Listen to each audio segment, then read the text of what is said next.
Good afternoon. Welcome to yet another session of In Dialogue Foundation's Certificate Course in Dialogue Studies 2023-24. My name is Alia Khan and I am the Alumni Coordinator at In Dialogue Foundation. Today we are excited to have Professor Farhat Nasreen with us, who will speak on the topic of peace, balance and harmony, the value of a dialogue with oneself. Professor Farhat Nasreen is the head of department at the Department of History, Jamia Millia Islamia. He taught military history to the cadets at the Indian Military Academy, Dehradun, before joining Jamia Millia.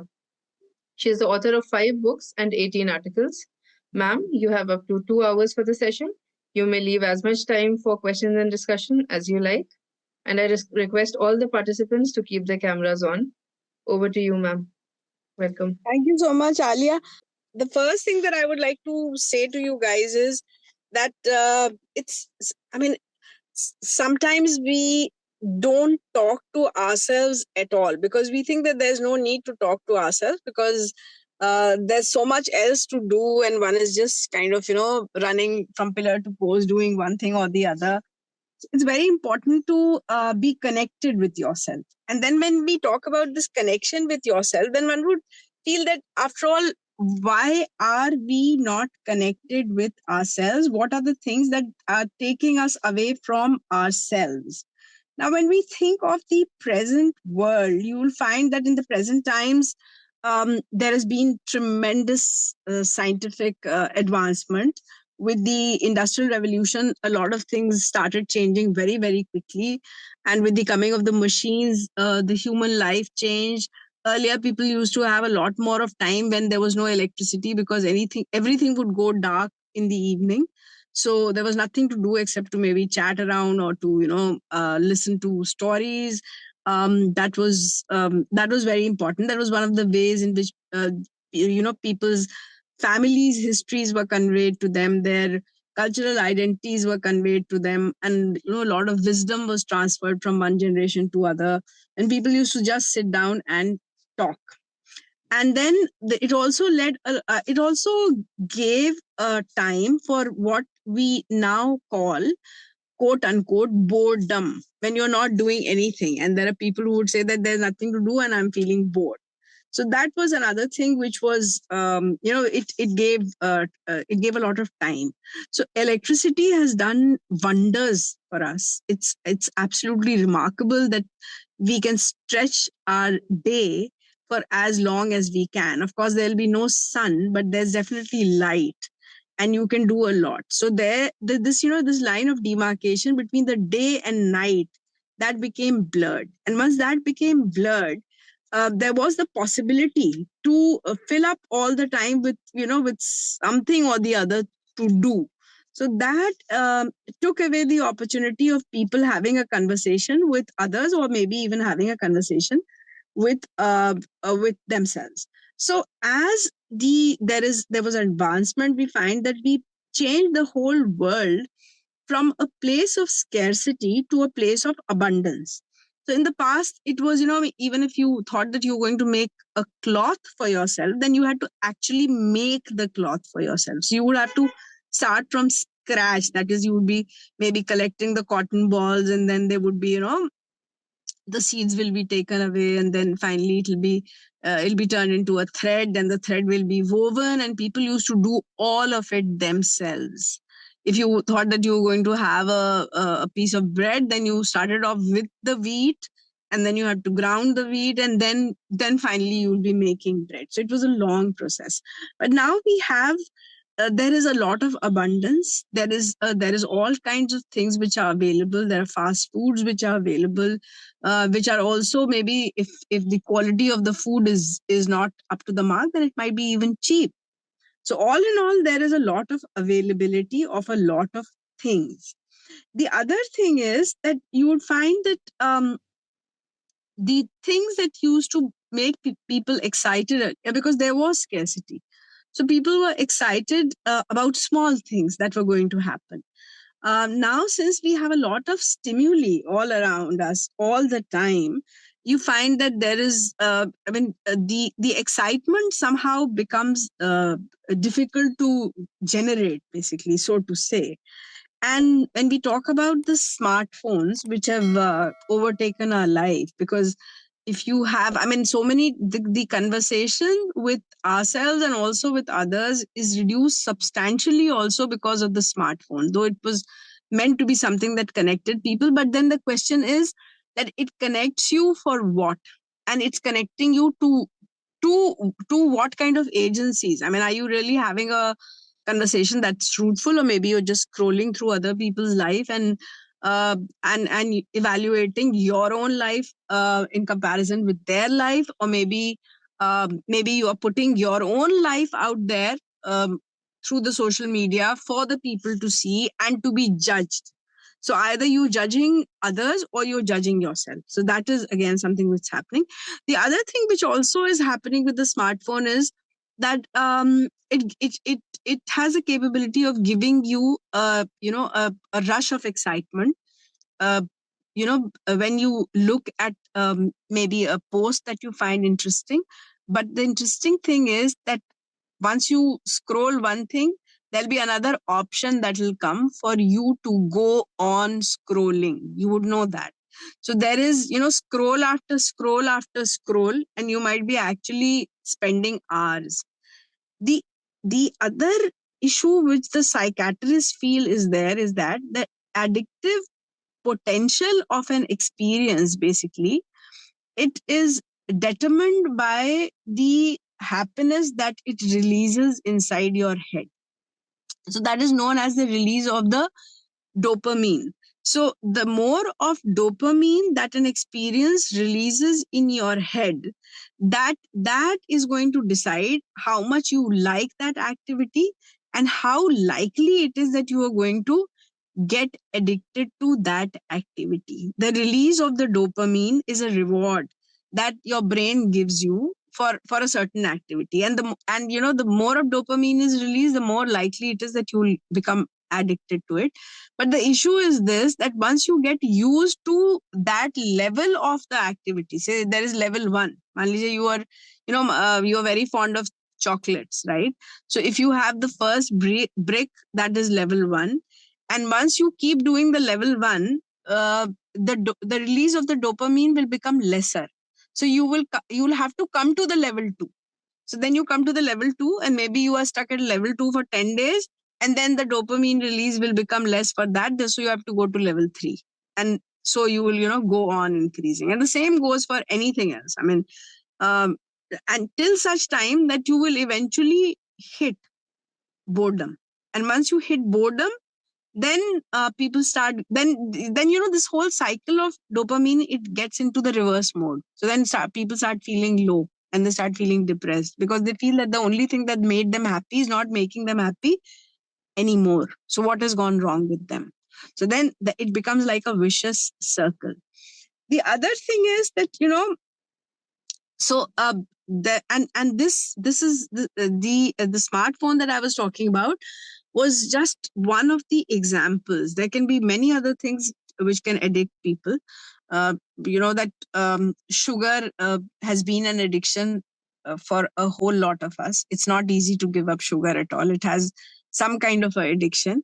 Um, Drugs, of course, are they are extreme. We all know that they are addictive because of the high experience that they give. But even more simpler things like sugar, or maybe even shopping. And when you think of shopping, because that is why you would find that there are people who would maybe even commit crimes to do the shopping that they want to do. Or maybe the other thing that has become more common these days is people not shopping anything, but just scrolling whatever is available on the internet. So just seeing what are the clothes which are available, what are the designs, what are the books that are available, what all is on sale. And people might spend hours just watching what is on sale, what are the new designs, what are the combinations that will work, what are the houses. And you open your phone and you'll find that there are stories, and when you end that section of stories, then the phone will ask you that, do you want to see more stories? So there are more stories, and there are endless stories. But in this I would say, in this rush of stories, your own story gets lost. Because you see, all of us as human beings, we all have our own stories. And the people who are around us, they are the characters in our story. So, because we are overloaded with information, overloaded with things to do, we sometimes just forget to notice the people who are with us.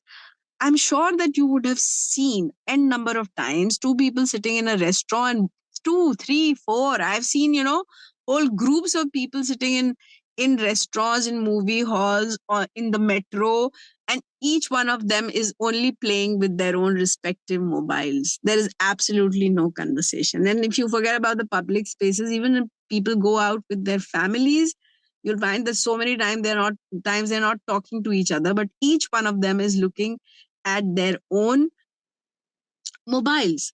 So the idea of consuming, okay, because all this is consumption.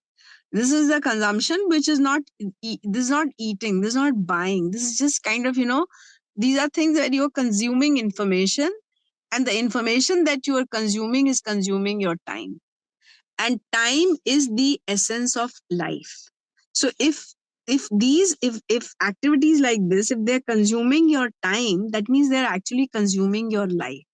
So it doesn't leave you with much of time to connect with people. And connecting with people, just having a simple conversation, it's not about knowing about them in detail, because um the details you may eventually come to know if you strike a chord with people. But by not talking to people at all, you do not even give a chance for that chord to be struck. That is just not happening. And every friendship that you make may not be a great friendship, but even maybe a quick exchange of smiles, or maybe something where you just kind of ask a person, hello, how you've been today, that itself might be a big deal for somebody. You don't know. So that is the idea, that you need to be connected with other people and also be connected with yourself. Now, we the emotion that this addiction to basically dopamine, and getting a dose of dopamine all the time for yourself, has become such a big deal, that there is this whole thought of, this feels good.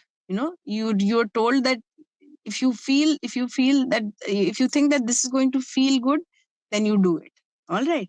So earlier, when there wasn't this obsession with feeling good all the time, people used to do a lot of things for other reasons, not because they wanted to feel good, but because they thought that this is the right thing to do. Say, for example, you have to go and say sorry to somebody. So saying sorry is not anything which is easy. And it is something but which has to be done. When we read the texts on mysticism, say, for example, if I talk about the Kashful Mehjoob, which is one of the first Sufistic treatises, which was written in India in Persian by Ali Hujberi, one of the first. And he says that there are steps towards coming close to God and becoming a Sufi. So one of the first steps on the ladder is forgiveness. So you have to ask for forgiveness, and you also have to forgive people. And Hujberi goes on to say that if you are thinking that you're going to ask for forgiveness, then it has to be quick, because if you don't do it immediately, the likelihood is that you are not going to do it ever, because you will the whole episode will become normalized in your brain, and you are perhaps not going to ask for forgiveness ever. So forgiveness had to be asked for, because that was the right thing to do. That was that came easier to people. Or maybe if you had to help the poor, you had to help the poor. Like in Islam, we know that there is a certain percentage of your income which has to go to as zakat, because it is meant for community building and so on and so forth, and helping the poor, and building public institutions and so on. So there is no choice there. It's not about your feeling good about giving zakat or feeling bad about giving zakat. It has to be given. And in the medieval times, there used to be a reasonable bit of strictness about the collection of zakat. I know from the Mughal period, that the people who used to avoid giving the zakat, they are criticized in the medieval documents, and they are kind of ridiculed as cheats and misers and so on and so forth. But there was no choice. Zakat had to be given because it had to be given, because it was a part of a system. Now what we find is that often a lot of books, a lot of lectures and talks which have to do with self help, which have to do with how you make yourself feel good about yourself. They would say that you have to do good for people, because so that you feel happy. So when you get this your own feeling of happiness at the center of everything, then you yourself become the center of everything. So sometimes you may or may not be the center of everything, but yet you have to do what has to be done. So that itself is a very important thing. That's a point.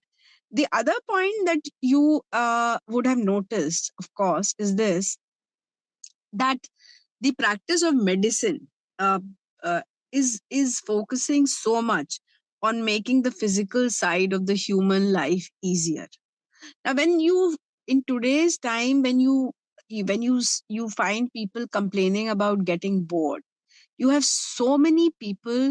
uh, so many people that I myself know of are suffering from depression. They have there's no physical need involved there. They're not in any kind of physical need, and yet they don't feel happy, and they're not comfortable, and they are withdrawn. And but then when you think of them, and you think of the situation maybe a couple of hundreds years ago, when there was no anesthesia, you think of the tremendous physical pain that people were subjected to because there was no anesthesia. And now, when you have so many other facilities, when practically the medical science is trying to cover every aspect of healing the human body, helping the human body, diagnosis of diseases. There is radiology which is getting more and more advanced. So that, and there are tests which will tell you exactly which antibiotic is going to work against whatever infection you got. So there is a range of antibiotics, but you know exactly which one is going to work if you undergo the test. So there is so much of accuracy, there's so much of expertise, there's so much of fantastic development on the physical side of taking care of the human body, and yet the human mind feels ungrateful. The ungratefulness, the unease, the restlessness, the sadness, the loneliness of the human mind is consistently growing. Why so? Why so? Because the human mind is something that is managed a lot from within, and it's very difficult to get into the human head. It's not easy to get into the human head, and that is why, I mean, it's strange, because if people today compare their lives or with the lives of the people who are bygone, you find that we are far better off. In many ways, we are far better off than what they were. Now, when you look at this, then you find that there is a recent data that has come which says that 1 in 10 Americans, which would be 110 people per 1,000 people, who take an antidepressant.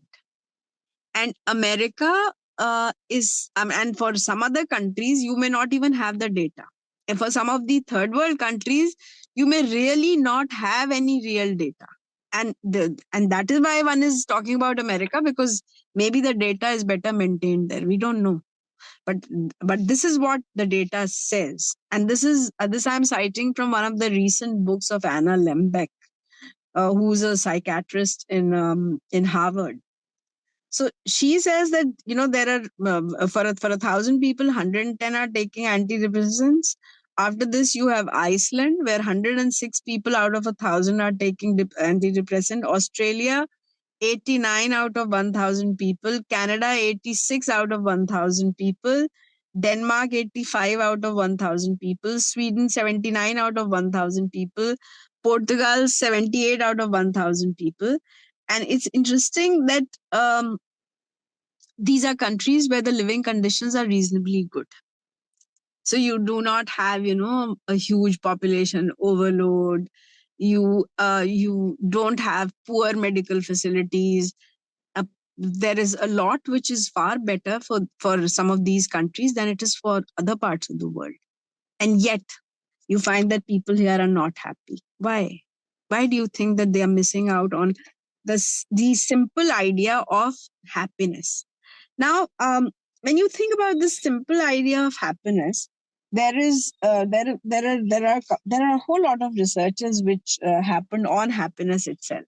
So they said that sometimes when you cannot measure happiness because there's no scale. There's a gap, like it's not like blood sugar that you can measure it. So therefore, when you're collecting data about happiness, you have to go around asking people whether they are happy, and if they are happy, then what are the things that make them happy? Okay, now the question is not that because that how happy you are feeling, because how happy you are feeling we can't measure, and you might be lying. How do I know that you're telling the truth, that you're feeling very happy? So but that question, that in a particular society, what are the things that make people happy?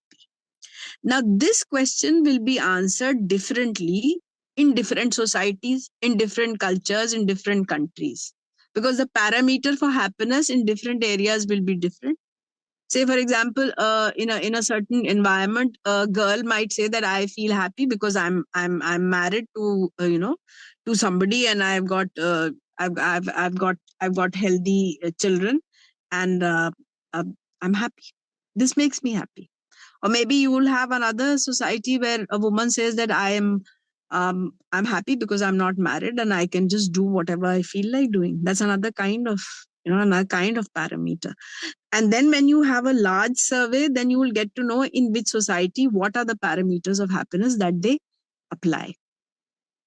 The other thing also which comes into question. So therefore one thing is that what are the things that make people happy? We can have a list of those things. We can have a data collected for that, so that then we have an idea that if people are not happy or if they're disconnected with each other, then why so?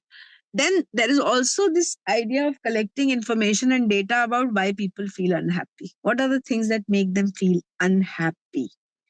You'll be surprised to know that one of the biggest things that makes people unhappy is loneliness. It is not paucity of food. It's not because they don't have good clothes. It's not because they don't have, high-end jewelry. It's just simple loneliness, not having companionship, not having somebody to talk to, somebody to laugh with. That in a world survey overtakes the material possessions. And what are the things on which we invest most of our energy and time and youth? It is the material possessions. So, but when you look at the survey, then the answer is pointing in a completely different direction. It's talking about very simple things. The other thing also that one must remember is that there's a difference between having a rush of excitement and happiness and being satisfied with your life. So sometimes people confuse satisfaction, which is almost like a passive feeling, with being really happy, because being really happy is something which is active. It's an emotion which is active. And being satisfied and laid back with, okay, fine, whatever you have is just okay. So that is a kind of a satisfaction, a reconciliation with your situation. So there's a difference between these categories also. But what I was talking to you about was that there is an urge, and there is in fact a burning desire in the world that that there should be absolute happiness. The society should be absolutely painless. There should be no challenges in anybody's life, and if there are any challenges, then it throws people completely out of gear. And then they feel that, well, this is the reason why they should be angry, this is the reason why they should hate other people, this is the reason why they should be depressed and sad, because there is a challenge that has come which they find hard to handle, because they expect that life is going to be very smooth for them. Now this this again, a lot of data has been collected for this, research is done, and you find that some of the people whom you think whom you think that they have everything going for them and they should be doing extremely well in their careers, you find that they are actually not doing that well. But why? Because you find that there is in fact a work which has been done by a author called Neil Postman, who wrote in the 1980s. His book is called Amusing Ourselves to Death. That is, amusing ourselves to death. That is, we are not ready to face any challenges. We are not ready to, cross any hurdles.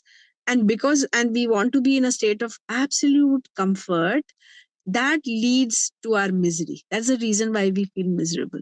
Because solving small problems um, makes people happy. Like I would say that, well, if you have a family waiting for you, and if you get back home and you were able to quickly fix a meal for them, I think that's reason enough to be happy. It's just fine, because you're not going to land with a with a promotion at your workplace every day. That's not going to happen. So it is the small things in life which make a big difference. But we are not ready to be happy about those small things, because we've set the bar for our happiness just too high. We are not ready to accept any kind of pain. We are not ready to take on challenges in a positive way, and we want to be entertained all the time. This is a big problem, because you see, that is what takes us to our mobile every time, you see, because we just cannot sit still. When you sit still, it is then that you will be able to process your thoughts. How will you process your thoughts when you are forever busy in looking at, staring at other people's life and keeping yourself quote unquote entertained? That is a big issue. So then you find that, uh, there is a difference between an artificial stimuli and a lived experience. They're two different things. Okay. So if you're watching a film on a screen, the film is also telling you a story. And if you are listening to a story from your grandmom, from your mother, or maybe from your spouse or your friend, what happened in the day with them, how was office, how was work, or maybe there is some interesting episode that they come across and you share that. There's a difference between both those experiences, because you are a participant in that.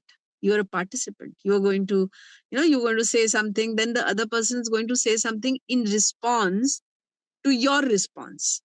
So if you go to a movie hall, say supposing, and you find a particular scene very, very touching and you start crying, do you think that the character, the protagonist on the screen is going to say to you, "Kya re yaar, you started crying on this. This is so nice. I mean, you're so soft hearted. This is so cute." No, because whether you laugh or cry or you say that this man is speaking bullshit, still the movie goes on. So there is a lot of difference between a lived experience rather than being engaged with a stimuli which is mechanical and distant. So it is, so many times you would find that the psychiatrist and the this addiction to artificial stimuli and being disconnected with the people around you and with yourself is a thing. It's not something which only of course I'm not the only one who's talking about it. It's a condition with so many people. So when the doctors tell, the psychiatrists who are treating patients of this type, they say that you have to feel more connected to yourself and the real world around you. And some of the teenagers, this is what the data says, that some of the teenagers say that it's boring. The real world is boring, but that is what the world is, because that is what the world is. So that is extremely important. The other thing, with which this disconnection leads us to is, uh, being absolutely careless about ourselves. There is there is a proverb which says that you can learn things, wisdom and lessons of life by either reading or knowing about other people's life. Okay, so that is one way of learning it. And the second way is that you have to go through that experience yourself. And once you get the experience, then you learn. And the third is that you don't learn ever. You don't learn from other people's experience and you don't learn from your own experiences also. So the possibility of your learning from other people's experience, that is supposed to be the best one, because then you don't falter, and you may do experiments, but they might be calculated experiments. Like I was reading the other day in the newspaper that there's a new thing that has come up which is known as career cushioning. So in career cushioning, the youngest of the generations I'm talking about, they always have plan A and plan B. So they work with a lot of dedication with plan B first. So they will first secure the plan B, put it in place, and then they will start working for plan A. So plan A is not the first plan that on which they will work, although that is the eventual goal. So this is known as career cushioning. Agar aap dekhenge the recent terminology which is developing, then that is a thing. And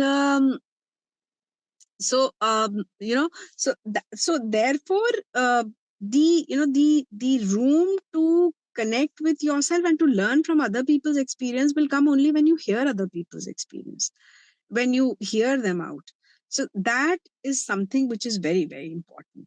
And sometimes when there is this preoccupation with the artificial world, which exists only on a screen, or which is very distant, then it is very obsessive, and since it's artificial, that world will never shut down. You see, it's night time, and if you're talking to somebody, then both of you feel tired and you feel sleepy, and you'll just go off to sleep. While talking, you'll just start dozing and you will go off to sleep. But if you're watching something on the screen, the screen will never get tired, and you will end up losing out on your sleep. And sleep, let me tell you, is one of the vital things in our life. So life itself is not only about being awake and the things that you do while you're awake, it's also about not doing anything. Just like you would say that it's very important to remember things, it's also very, very important to forget things. Because if you don't forget things, uh, practically one would go crazy. So it's very important to keep forgetting. Also, in the same way, it's very important to shut yourself down from the artificial things around you, which will never be tired because they're not real, because they're not alive. So it's very important to be dealing with alive things which are like you, um, and then to have relationships. So that is very important. Then when you think of the alive interactions, I don't know whether you're familiar with Premchand. Munshi Premchand was a very, very famous author who used to write in Urdu, Hindi, and his short stories are absolutely amazing. There is a particular short story of his. I'm sure that you will find the English translations of all of his short stories because he's very well known.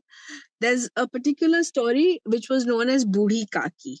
And Budi Kaki is the story about a very old woman who used to stay with her nephew and his wife. And they are Brahmins. Now the Brahmins in the they were considered to be quote unquote high caste, and there was a lot of strictness about purity and impurity. So they were supposed to be very pure spiritually also and physically also, and they would eat food which is pure and so on and so forth. And this woman who is the mistress of the house, she used to ill treat this old mother-in-law of hers. And it so happens that one day there was a huge party at their house, and everyone and this old woman was very keen that when is she going to get the food, because the only thing which interested her at her age was food. She was not interested in anything else. And so while and she was she was really old, she couldn't walk, so she used to slide on the floor. So she came out while all the guests were there, and they were, her nephew got very angry with her that how dare you come out in front of all the guests. So he just picked her up and he dumped her in a room and he shut the room. And then it so happened that there was so much of celebration and stuff. No one remembered that food had to be given to this old woman. So there was a feast, but nobody gave any food to her.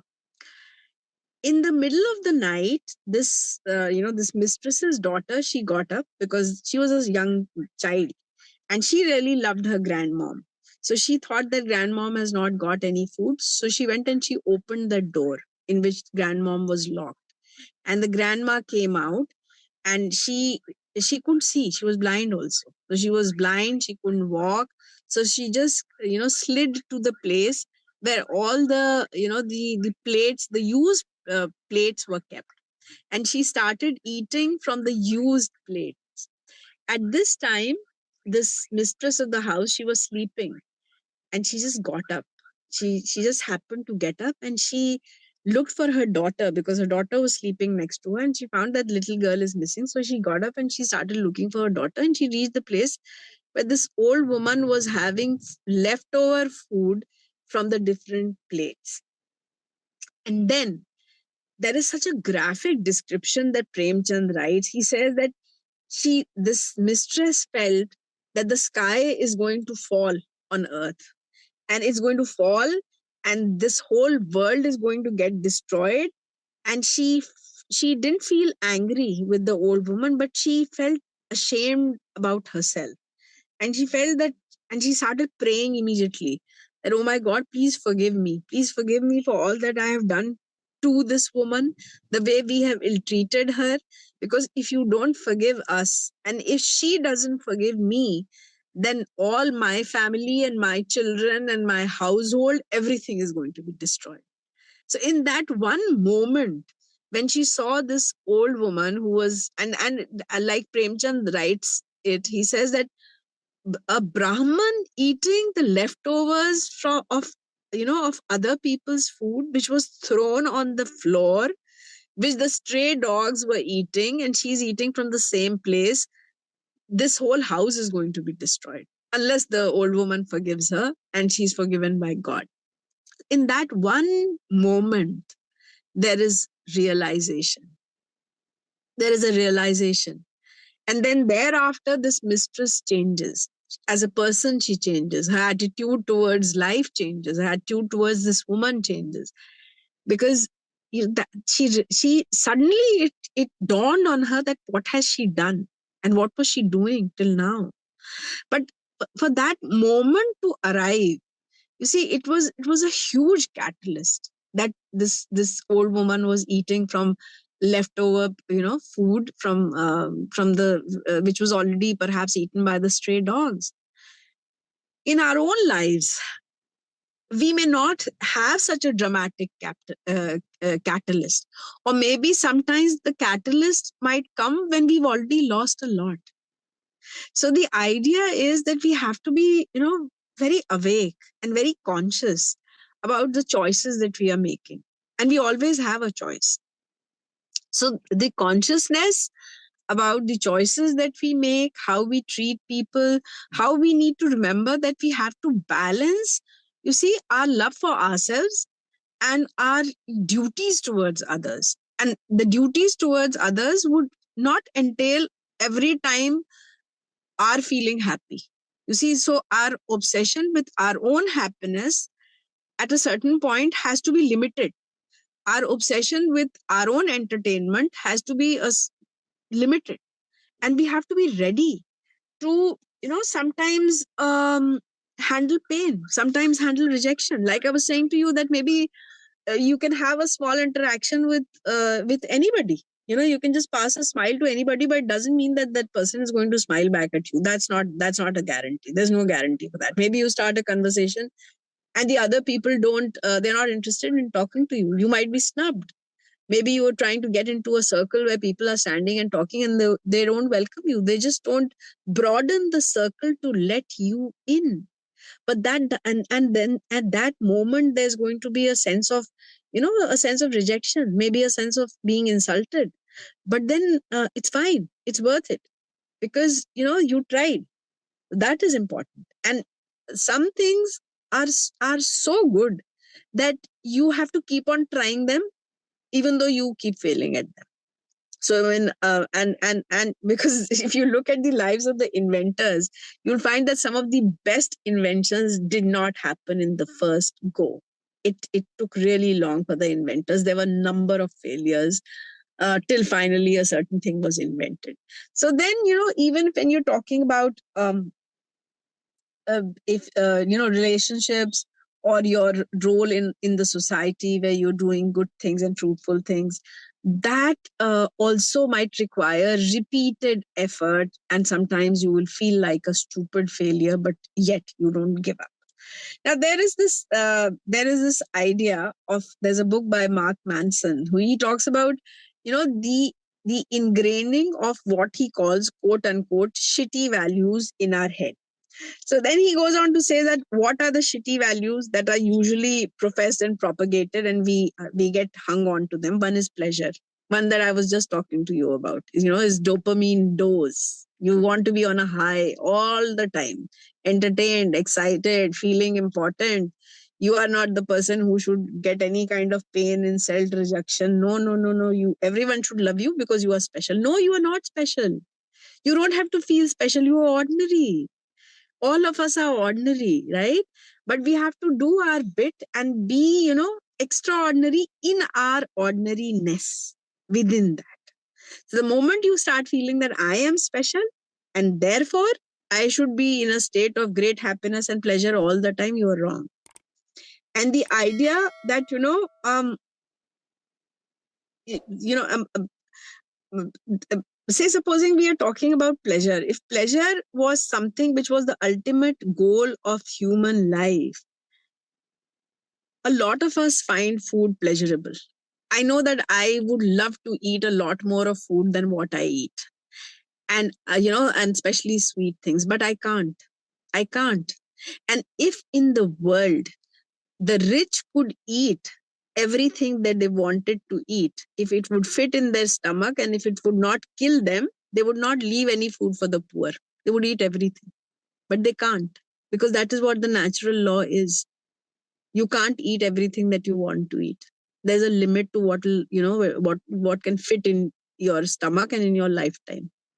So therefore pleasure is something which nature itself limits. If you think of youth, everyone would like to be young, but can everyone stay young ever? No. No. If people could stay young, then the richest of the rich would never age, because they will have the right kind of supplements, the right kind of creams, the right kind of treatments. But I have not seen anyone who's uber rich and not aging. Everyone is aging. They might be using really dangerous kind of things to look young, but then age is a thing which is there. So therefore nature itself has programmed people to adapt to change, and to also maybe just let go of things that they find pleasurable. I mean, that some of those things will just have to go. So pleasure, like Mark Manson calls it, is something which is if in the permanent sense, it is unattainable. You're not going to attain it. You might have small doses of it, but that's it. So it's pointless making the wrong kind of choices, hating people and taking revenge from people because it makes you happy. So supposing you take a terrible revenge from somebody and it makes you happy, are you going to be happy forever thereafter? No, because that too is going to pass. So what is the cost that you are paying for that momentary happiness? So that is because there will be other problems that will catch up with you. Even if you are done with that revenge, it isn't as if that you're done for life. There'll be other things that will come up which will need your attention, your energy, and so on and so forth. So superficial pleasures need to be identified and dealt with carefully. And because sometimes you would find that superficial pleasures might lead you to other problems. Then you also find that pleasure sometimes is not the cause of happiness, but it's the effect of happiness. So then then again, the question, we come back to the same question, that what are the things that make you happy? So that is an important thing. The other thing on which we you know we think that we should invest a lot, that is money, that is material possessions. Now, across the researchers all over the world, you will find that once your basic needs are fulfilled, and once they are fulfilled, and more so if they are fulfilled in a reasonably good way, then the relationship between happiness and worldly success quickly approaches a zero. So beyond a point, if say supposing if your salary is I would say maybe 10 lakhs per month, right? So if your salary is 10 lakhs per month, and then if it becomes 12 lakhs per month, it's not going to make much difference to your lifestyle, because even at the 10 lakhs per month, you would be living the optimum. You will be eating the best of the things. Beyond that, there is no best. That is it. You see? So that and the other thing is that when you can, I'm sure some of you might be thinking that I could buy maybe 10 houses. Maybe if I had 10 houses, I can buy 20 houses. But there is another theory that works here, which is that everything that you own owns you. Everything that you own owns you. So if you have 10 houses, then those 10 houses also own a part of you, because you will be thinking about them. You will have to take care of the property tax, the water tax, who are the people who are living in those houses, how are you maintaining them, and so on and so forth. All that is cutting into your time, your mental space. And time is life. Time is life. So then that is how that is how this works. The third thing is also very interesting, which people think that it might make them feel great about themselves. That is the feeling that they are always right. They're always right. They want to prove that I whatever I'm saying, that is the right thing. So many times in a conversation, when you come to, maybe if somebody comes to you, or you go to somebody and you say, see, I'm in this trouble now, and the other person says that I told you this is going to happen, you didn't listen to me.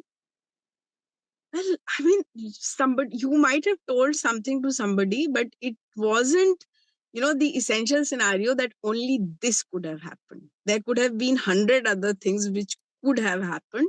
It is incidental that this happens.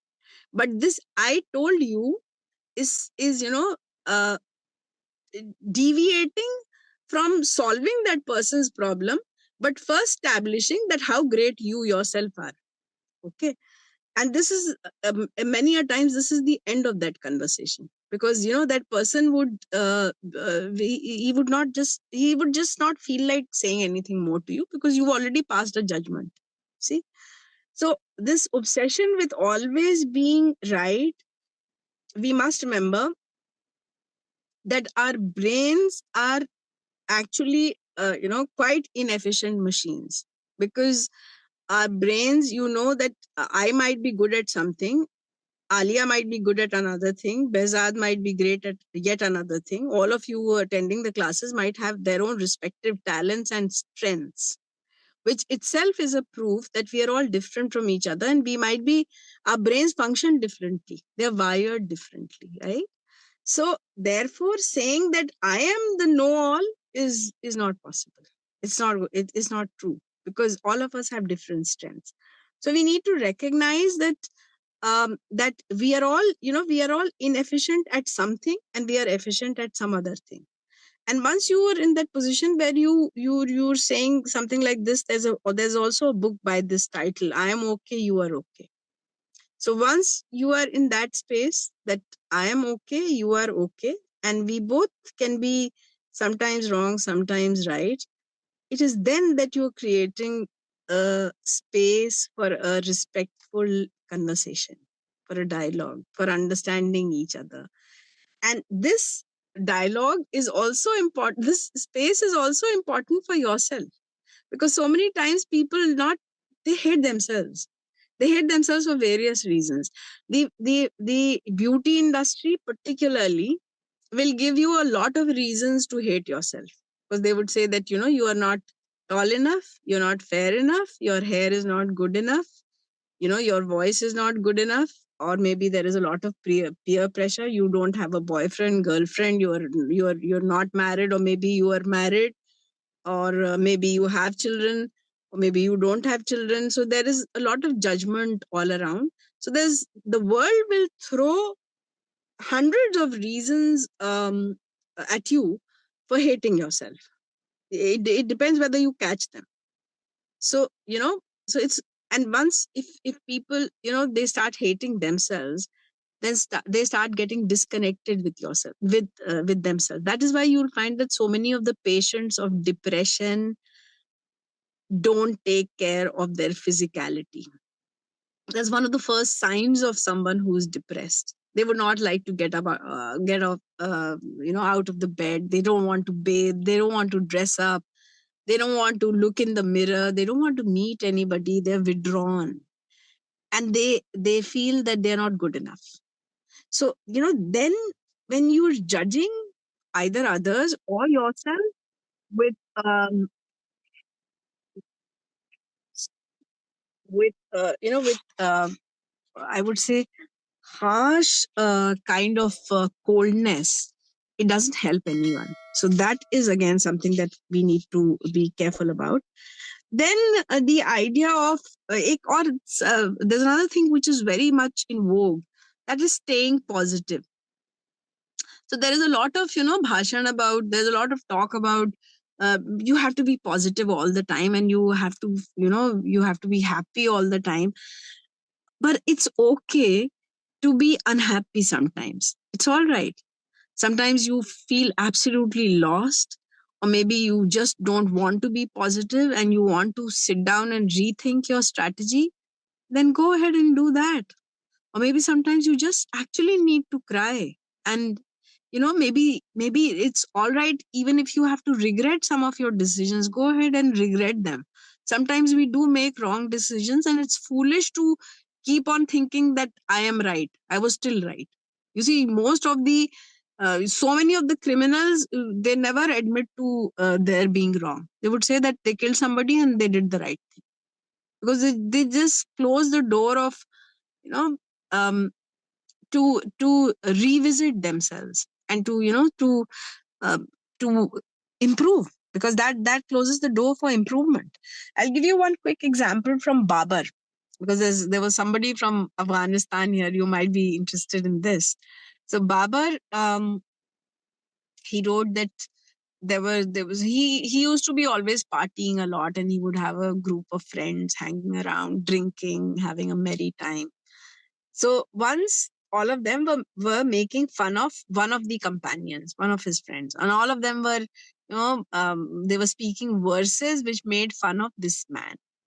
And Babar also made fun of this man in verse, and he said something really hurtful and insulting in a physical sense also.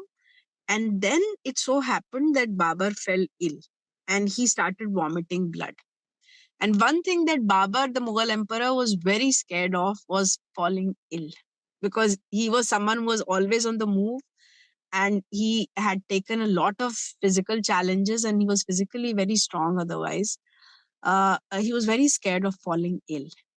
And then he goes on to write in the Babarnama, which is his, basically his autobiography, so to say. So he wrote a letter to his tongue. He's addressing his tongue. And he says that, "O tongue, if you do not know how to hold your reins, like you have the reins of a horse." So he says that, "O tongue, if you do not know how to hold the reins, then do not come to the battlefield of a conversation." So in a conversation, and he says that, "I know that this punishment is coming from not that man, but it's this punishment that I am vomiting blood." And he writes that, "My insides are bloody and I am vomiting blood. And this punishment is coming for what I said to this helpless man who could not reply back to me," because Babar was already the Badshah. But he is re-introspecting.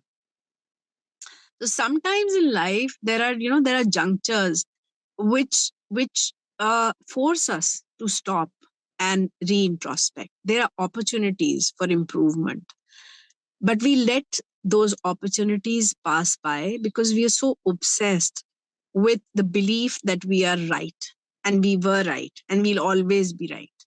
So when one closes the doors of, introspection, reintrospection, and conversation, and maybe sometimes just backing off from a situation, maybe a situation where you have to accept pain, you have to accept failure, you have to maybe sometimes give up on your, because you can't be maybe enthusiastic all the time, you can't be entertained all the time. So if you're ready to be in a space which is more real, which is more like how the natural flow of things is, it is only then that you will be connecting with yourself, with the people around you, with the world around you. You have to first think. So you have to give time for yourself to think, to process, and then then decide a plan of action for for yourself, maybe cultivating of a certain kind of habits, or being a better person than what you were earlier, and so on and so forth. And being better doesn't mean that it's going to make you happy. It may sometimes be very uncomfortable to be nice to people, but you have to do it because that's the right thing to do. So that's it. So Alia, I think I would need to stop here. Mm-hmm. That would be amazing, ma'am. Thank you so much I'll for be taking happy. the time out for us. And yeah, okay. And the participants are going to receive their reflection forms, and they're going to talk about what ma'am just suggested right now. And then we'll meet you soon. Absolutely, I'll be happy. Thank you Bye so bye. much. Thank you. Thank Bye. you so much, guys. Thank you, You're Alia. welcome. Thank you. Bye Yeah. bye. Take Bye care. bye.